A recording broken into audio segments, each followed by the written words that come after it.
కడపలో ట్రాఫిక్ నిబంధనలపై సీఐ ప్రసాదరావు అవగాహన కల్పించారు.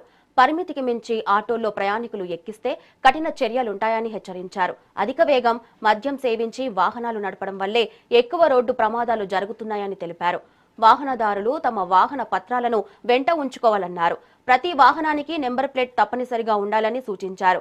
మైనర్ పిల్లలకు వాహనాలు ఇవ్వడం చట్టరీత్యా నేరమని పేర్కొన్నారు. అలాంటి సందర్భాల్లో తల్లిదండ్రులపై కూడా కేసులు నమోదు చేసే అవకాశం ఉందని హెచ్చరించారు.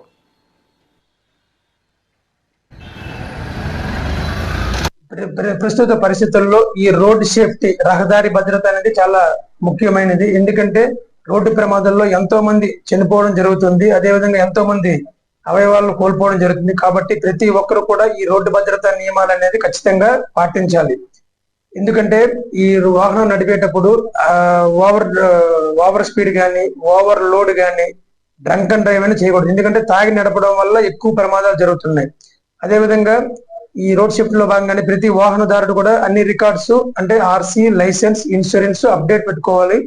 ఈ రోడ్డు పైన రాంగ్ వేలో వెళ్ళడం, వన్ వేలో రావడం, అదేవిధంగా రోడ్డుకి ఇరువైపులా వెహికల్స్ పార్క్ చేసేసి పాదచారకులకు కానీ, దుకాణదారులకు కానీ రోడ్డు పైన ట్రాఫిక్ జామ్ చేస్తున్నారు. కాబట్టి ముఖ్యంగా పులివెందుల టౌన్ లో ఎలాంటి ట్రాఫిక్ జామ్ లేకుండా ప్రతి వాహనదారుడు సహకరించాలని కోరుతున్నాం.